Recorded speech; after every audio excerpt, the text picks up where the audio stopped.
Do you know what is one thing that you might miss on your Ford Transit Custom? Is this, the spare wheel.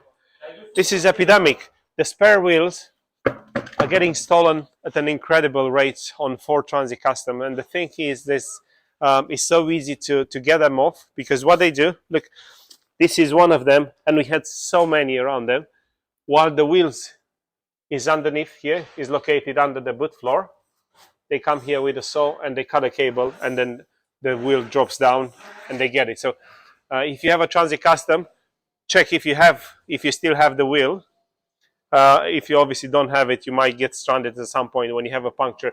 But what we want to show you more, what we've done here, we have protected the cable, so it's not so easy accessible. It's a bit of a poor design because it's so easy to be accessed, and the spare wheel being removed and be sold,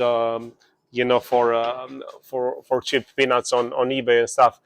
But a protector here is so much needed on this Ford Transit Custom. We looked up online and we couldn't find a device to protect. We made our own one, and this van is now secured. But check your Ford Transit Custom and see if you still have it. Strongly advise you to have it protected.